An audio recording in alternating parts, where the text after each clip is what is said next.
Graça e paz, meus irmãos. É com muita alegria, com muita satisfação que nós damos início a mais um culto de louvor e de adoração ao nosso Deus, nesse domingo, dia 26/4, aqui na Igreja Batista no Alto da Lapa. Quero brevemente ler com você uma reflexão que se encontra, um texto da Palavra de Deus que se encontra em 1 Pedro, capítulo 5. Nós leremos a partir do versículo 5. E diz assim a Palavra do Senhor: Do mesmo modo, vós, os mais jovens, sujeitai-vos aos presbíteros. Tende todos uma disposição humilde, uns para com os outros, porque Deus se opõe aos arrogantes, mas dá graça aos humildes. Portanto, humilhai-vos sobre a poderosa mão de Deus, para que ele a seu tempo vos exalte, lançando sobre ele toda a vossa ansiedade, pois ele tem cuidado de vós. Tende bom senso e estai atentos. O diabo, vosso adversário, anda em derredor, rugindo como leão, que procura a quem possa devorar. Resisti-lhe firmes na fé, sabendo que os mesmos sofrimentos estão acontecendo entre vossos irmãos no mundo. E o Deus de toda graça, que em Cristo vos chamou à sua eterna glória, depois de haverdes sofrido um pouco, ele mesmo vos haverá de reabilitar, confirmar, fortalecer e alicerçar. A ele seja o domínio para todo sempre. Amém. Nós queremos dar início nesse momento a nosso culto de louvor de adoração, mas eu quero rapidamente reforçar com você a essência e frisar o versículo de número 7, que diz assim: lançando sobre ele toda a vossa ansiedade, pois ele tem cuidado de vós.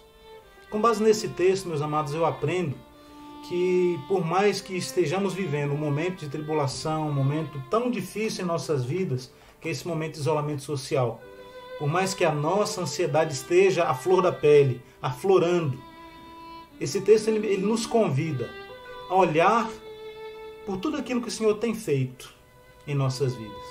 A ansiedade nos faz olhar para diante, mas o texto da palavra do Senhor nos convida a olharmos para trás, porque Ele, o Senhor nosso Deus, tem cuidado de cada um de nós.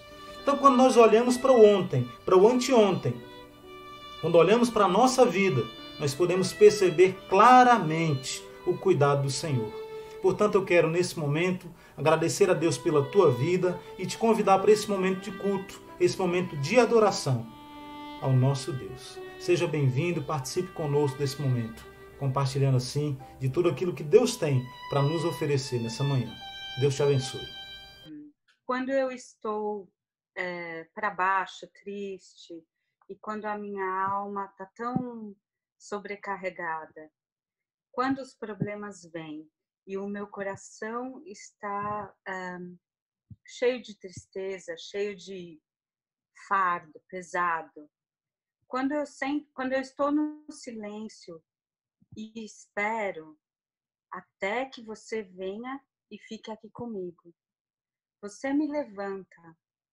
Então eu posso voar pelas montanhas. Você me levanta, então eu consigo andar pelas águas de tempestade. Eu sou forte quando eu estou em cima dos seus ombros. Você me levanta, muito mais do que eu poderia fazer, né?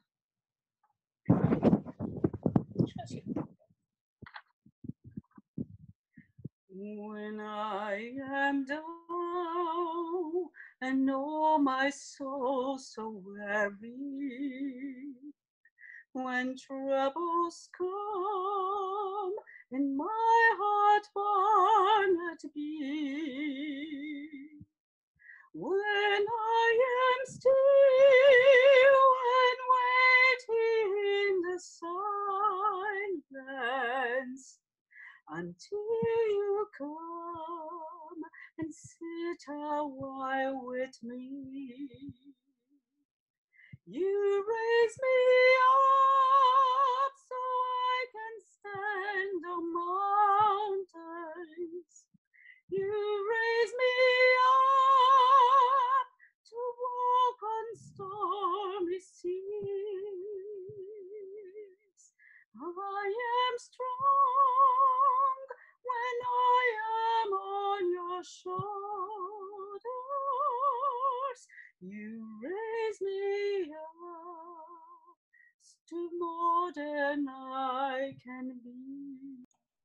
E diz assim: aquele que tiver a real solução, que atire a primeira pedra. Atire no prefeito que fechou a cidade e mandou todos para casa. Atire no presidente que pede para abrir a cidade e a volta ao trabalho. Atire nos médicos que pedem um isolamento social para evitar colapso no sistema de saúde. Atire nos economistas que pedem para voltar à rotina, prevendo um colapso financeiro. O negócio é atirar pedras. Se voltar tudo a funcionar, vão morrer quantas pessoas? Se ficar em isolamento social, vão morrer quantas empresas?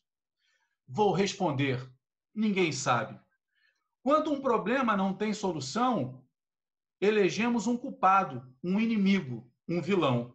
Não, a culpa não é do prefeito. Não, a culpa não é do governador. Não, a culpa não é do presidente, nem dos médicos, economistas e nem do Ministério da Saúde. Eles estão tão perdidos quanto todos nós. Tão perdidos quanto Donald Trump e líderes mundiais. Fomos pegos de surpresa sem manual de procedimentos. Cada um acha uma coisa, mas ninguém tem certeza. Então, quem sabe não é hora de parar de perder tempo atirando pedras e dando palpites e começar a orar mais, amar mais, chorar mais, valorizar mais os amigos e a família. Chega de ódio. Talvez essa seja a solução. E foi a partir desse texto que eu não sei, vou repetir, se não era do Mário Sérgio Cortella, mas que Deus começou a falar comigo sobre essa situação polarizada, dessa dicotomia absurda que nós vamos vivendo nos dias de hoje. E eu quero convidá-los aí, não sei se todos estão com Bíblia, mas eu gostaria também de convidá-lo a você a abrir a sua Bíblia no primeiro livro, a primeira carta de Pedro, capítulo 2, versículo 19, até o versículo 25.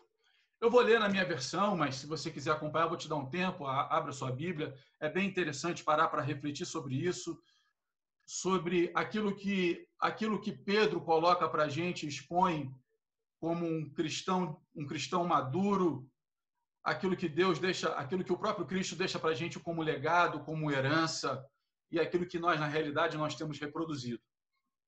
Versículo 19 diz o seguinte: pois é louvável que, por causa da sua consciência para com Deus, alguém suporte constrangimentos e sofra injustamente.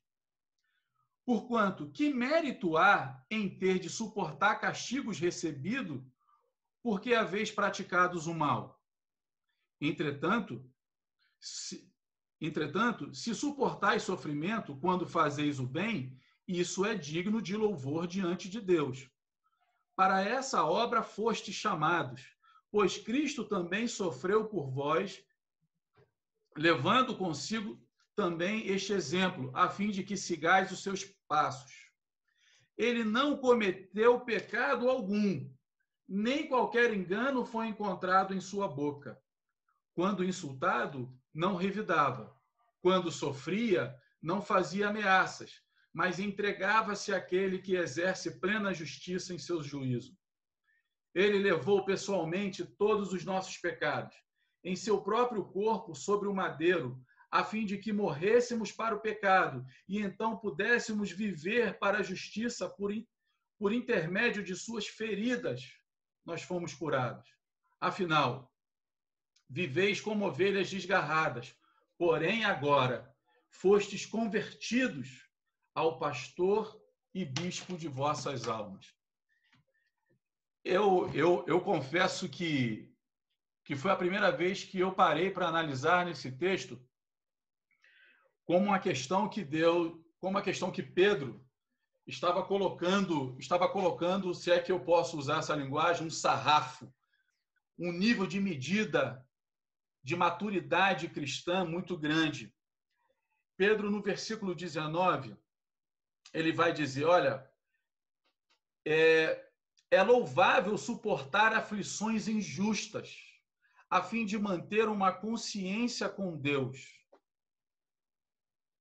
E por que eu li o texto anteriormente? Porque, na realidade, hoje, é totalmente o inverso daquilo que seria louvável aos olhos de Deus nós vivermos. Aqui está dizendo que nós deveríamos achar que é louvável, ainda que um sofrimento injusto, porque você estava praticando algo bom, estava praticando e exercendo atos de justiça, ainda que na incompreensão de outros trouxesse a você um sentimento de injustiça, para Deus isso é louvável. Essa consciência que nós devemos ter para com Deus, essa consciência de que nós, apesar de toda a injustiça sofrida na pele, na carne, nas emoções, sejam injustas, Deus está dizendo para você, olha, pode prosseguir, pode continuar indo em frente, pode continuar dando seus passos, porque isso para mim é louvável. Isso é louvável porque é na tentativa de propagar esse ato de justiça, de propagar o fazer o bem, é que nós devemos continuar e prosseguir para que venhamos a transmitir isso para aqueles que estão vindo após, para aqueles que estão vindo mais adiante, para aqueles que estão olhando para você esperando o exemplo, para aqueles que olham para você na expectativa de não simplesmente ver alguém que joga pedra, que busca o culpado, que busca um inimigo, que busca um vilão. Ter essa consciência com Deus é louvável. É louvável. Mas quando eu parei para pensar sobre isso, que consciência é essa que eu tenho para com Deus, mas que recebo do outro, do meu semelhante, o sentimento de injustiça, que me oprime muitas vezes. Eu fiquei parando para pensar no que Paulo vai dizer. Em 1 Coríntios 1, 23, que o evangelho é escândalo e loucura para os gentios.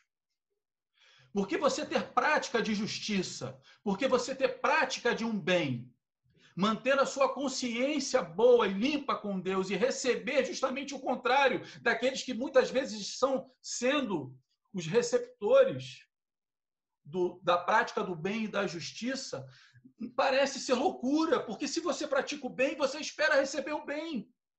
Se você pratica atos de justiça, tudo que você quer receber de volta é um sentimento retributivo de agradecimento e de justiça. Mas Paulo vai dizer, o evangelho é loucura. O evangelho é escândalo para os gentios. E aí, eu parando para refletir sobre o que o Paulo diz, e observando que nível espiritual de maturidade Pedro quer que venhamos a chegar, e vou comparar com o que Paulo vai dizer que o evangelho é escândalo e loucura, eu digo o seguinte, o evangelho é escândalo e loucura para os gentios? Ou será que também o evangelho ainda continua sendo escândalo e loucura para nós mesmos, que não conseguimos mais receber uma pedrada, ainda que essa pedrada seja injusta, que nos faça ficar calados, mas mantendo a nossa consciência cristã boa, perfeita com o nosso Deus? Porque estamos calcados numa cultura retributiva, que se fazemos algo de bom, precisamos receber algo de bom de volta. Eu não sei se realmente hoje o evangelho continua sendo escândalo e loucura somente para os gentios. Particularmente falando e analisando, eu fico pensando se o evangelho continua sendo escândalo e loucura para muitos de nós. Porque muitos de nós ainda não temos uma mente consciente, transformada, de que muitas vezes aquilo que parece ser injusto para Deus, no seu relacionamento, você mantém aquilo como prática louvável. Quem gosta de sofrer a injustiça quando na realidade só tentou praticar o bem? Ninguém. Quem quer ser injustiçado por um amigo, pela família, pela sociedade? Quem quer ser injustiçado por essas pessoas que estão vivendo com você no seu cotidiano? Quem quer ter consciência em paz com Deus por praticar atos de justiça e não encontrar o reconhecimento humano no fim de tudo? Será que, de fato, o que nos move hoje a praticar o bem, a não viver uma dicotomia, a não viver uma polarização, a não ser o primeiro a jogar uma pedra, é simplesmente o fato de ter uma consciência plena e agradável com Deus? Ou será que o que tem nos movido a praticar algo seja o reconhecimento humano no final, seja o reconhecimento da justiça, seja o reconhecimento do afago, de uma palavra de incentivo, e que muitas vezes não vai vir, e onde Pedro vai dizer, olha, se não vem, isso é louvável, porque você sofrer por algo injusto que você praticou, não há mérito nenhum nisso. Mérito há se você de fato recebe a injustiça estando tendo e praticando atos de bem e de justiça. Pedro nos faz pensar nessa questão de maturidade. Pedro nos faz pensar e a remeter o nosso pensamento, e aí já com uma visão total do Evangelho, a irmos para Paulo e pensar sobre o que é de fato escândalo e loucura. E talvez você nunca tenha parado para pensar de fato o que é escândalo e loucura. Em Mateus 5, do 39 ao 41, e 1 Coríntios 6, 7, vai nos revelar o que é escândalo e loucura. Eu vou te dizer o que é escândalo e loucura segundo a visão bíblica. Escândalo e loucura, o evangelho é escândalo e loucura porque nossos atos diante dos perversos que nos assolam devem ser de uma não resistência. De uma não resistência. Quando o contexto que a Bíblia vai dizer em Mateus 6 sobre isso, é que quando um perverso vai te assolar, quando um perverso vai te abordar, quando um perverso vai te confrontar em algo, o seu tipo de postura deve ser simplesmente de entrega, sabe? De submissão àquilo. Eu fico pensando que nós não estamos vivendo, de fato, o que é para ser vivido como o evangelho de escândalo e loucura. Eu vou anotar um outro ponto que diz o seguinte aqui para vocês. Deixa eu ir para Mateus, capítulo 6, já que minhas anotações...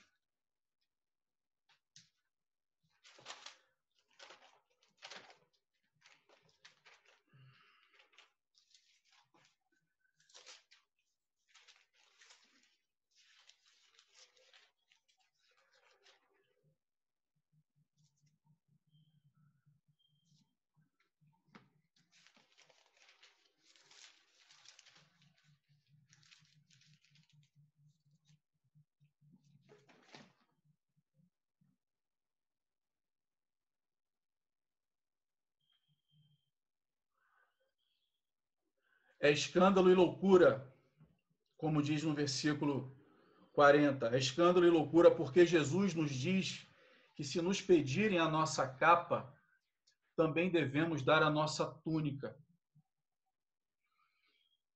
Pedro diz que é louvável nós termos a nossa consciência em paz com Deus, ainda que venhamos a sofrer atos de injustiça.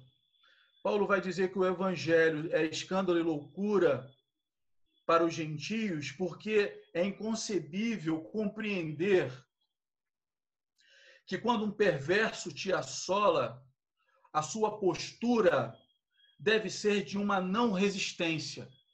É escândalo e loucura parar para pensar que se alguém te pede a tua capa, você também vai ter que entregar a tua túnica.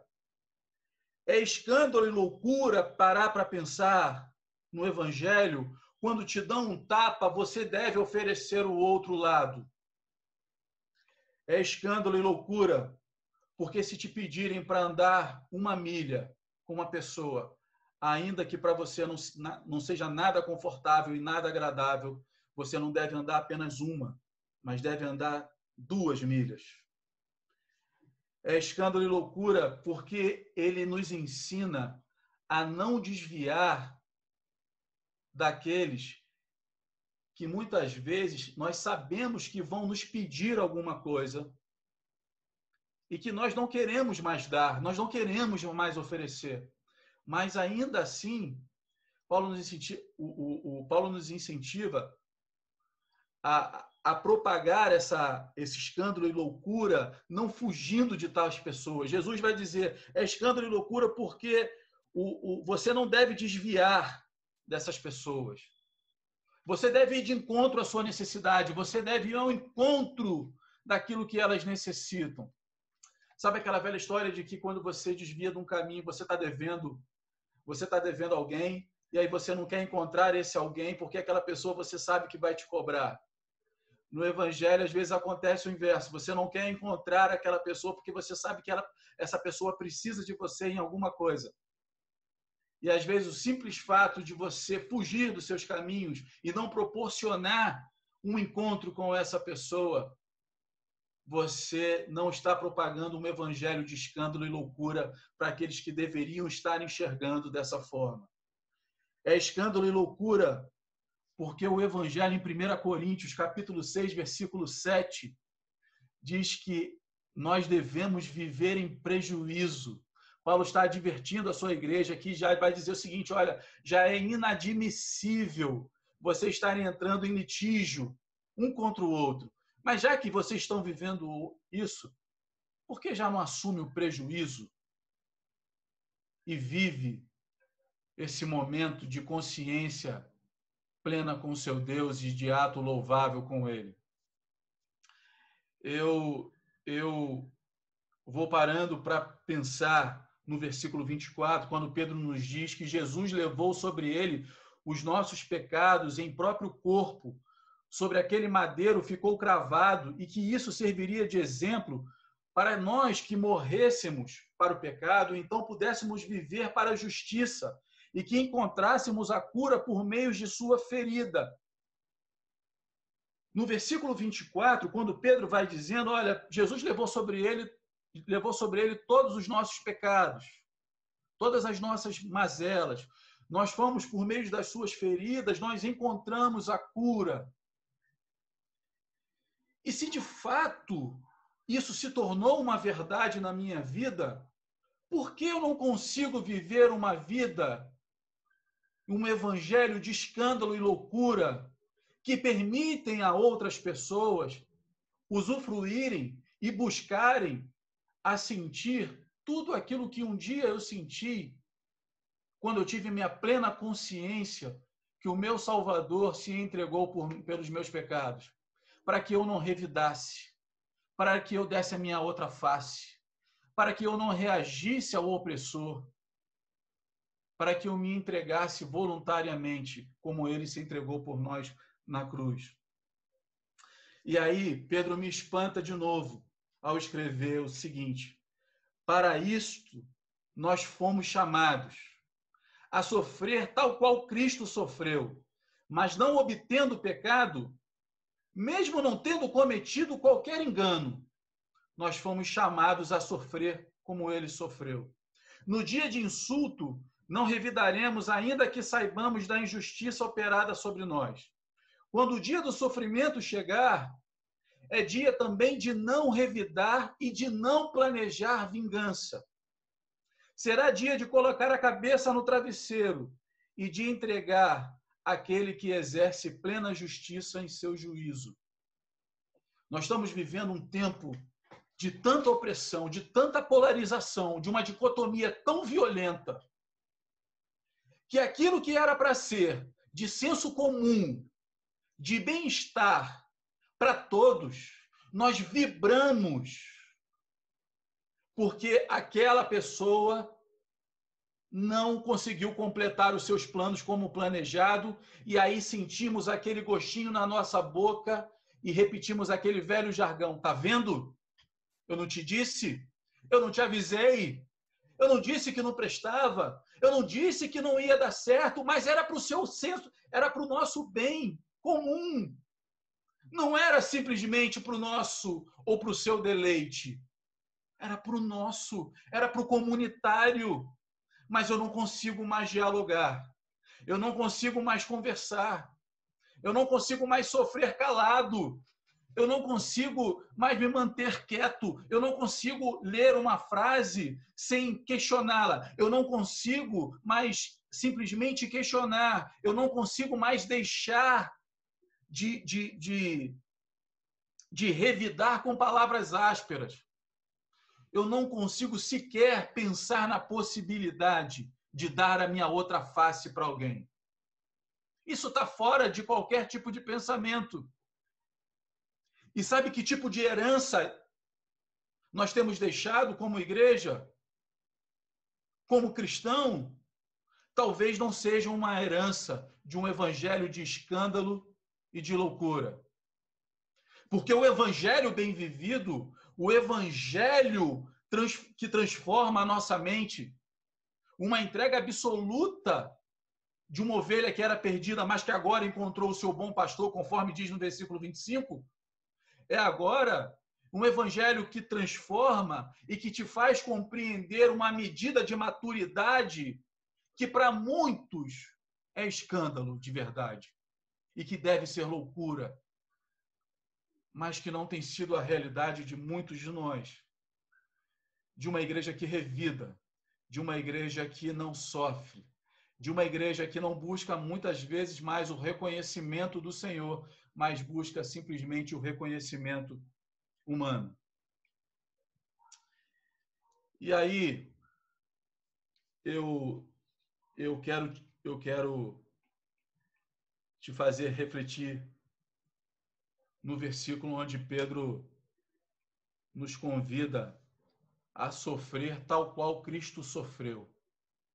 Mesmo você tendo praticado as suas melhores obras, mesmo você tendo entregue o melhor das suas práticas em prol de alguém ou de uma comunidade, para isto você foi chamado, para sofrer, para ser injustiçado, para propagar um evangelho de escândalo e de loucura.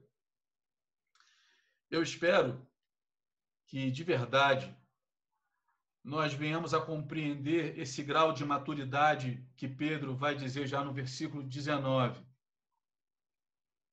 que nos leva a ver o quanto é louvável, por motivo de manter a sua consciência com Deus, alguém suportar aflições, sofrendo ainda que injustamente. Deixa eu te dizer uma coisa. Nesse mundo de discussões políticas acirradas, nesse mundo que nós temos vivido de desesperança, porque simplesmente alguém abandonou um ministério, ou porque o presidente não está agindo como nós gostaríamos que agisse, ou de repente quem está ocupando aquele cargo não é quem nós gostaríamos que estivesse ocupando. Se a tua esperança, se a nossa esperança estiver fundamentada nisso, eu vou te dizer, o evangelho não vai ser escândalo e loucura para os gentios. O evangelho precisa se tornar escândalo e loucura primeiramente para você. Na compreensão e na maturidade de uma vivência, de um caminhar com Cristo, ela precisa se tornar o evangelho de escândalo e loucura para você, nas nossas vidas. Precisamos agora ter uma consciência de transmissão, de hereditariedade, de posterioridade, daquilo que nós vamos deixar para aqueles que estão chegando após as nossas vidas. E eu quero terminar dizendo, se você não estiver muito cansado de me ouvir, um texto que eu escrevi nessa madrugada. diz assim: em um mundo polarizado e caminhando em meio a tantas decepções e desilusões, não é difícil achar pessoas que estão tomadas por convicções extremadas, certezas e fome voraz.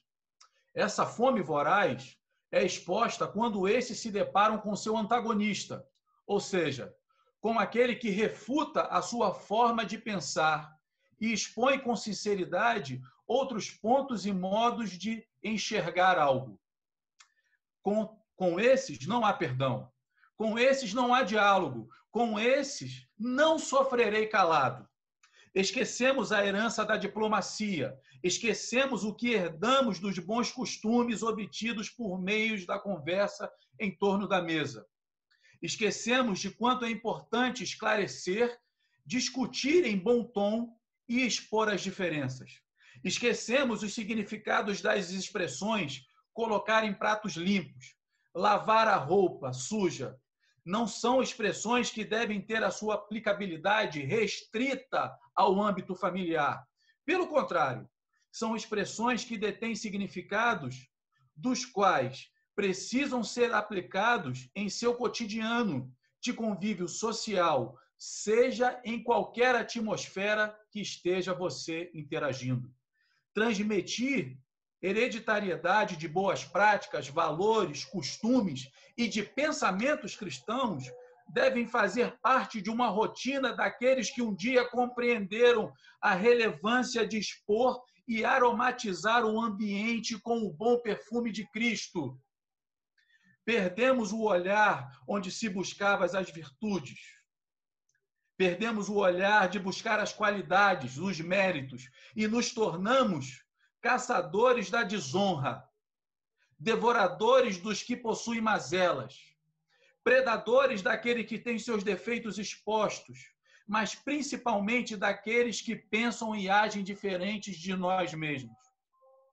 Somos rápidos para atacar, somos vigilantes da nossa moral, defensores ávidos dos nossos ideais, somos atiradores de pedras. Afinal, de quem é essa culpa por carregarmos esse sentimento tão aflorado de egocentricidade e do individualismo? Sim, somos egocêntricos porque não conseguimos achar que aquele que pensa e age diferente possa estar certo. Sim, somos individualistas por nós acharmos os detentores morais da verdade. Torcemos contra para aquilo que deveria ser um bem comum, só para ter o gostinho de dizer eu te disse ou eu bem que te avisei. Onde está a herança que recebemos de um amor vertido em cruz, em meio à injustiça classificatória do que era pecado? Onde está a herança deixada por aquele que só transbordou a graça e nos promoveu a cura por intermédio de suas feridas? Onde está a herança daquele que apenas se importou com o próximo e que quebrou paradigmas raciais, sociais impostos para levar o rio de vida ao que tem sede, dando-lhe a certeza de que seriam saciados se bebessem da fonte inesgotável da vida? Será que perdemos nossa sensibilidade? Será que nos tornamos abutres que esperamos a morte de outros para nos alimentarmos de suas frustrações e preenchermos nossa alma com aquilo que achamos ser justiça? Será que nos esquecemos de nos alegrar com os que se alegram e de celebrar com os que vencem? Se não conseguimos celebrar, então podemos presumir que mais difícil ainda seria chorar com os que choram. Isso é lastimável. Onde está a minha herança recebida na cruz? Será que esquecemos o que conquistamos pela graça na cruz? Esquecemos a orientação recebida de viver como ovelha e que agora convertida, fomos chamados a viver como ele viveu? Estamos permitindo que nossa hereditariedade venha a ser corrompida por valores que outrora o Cristo rejeitou.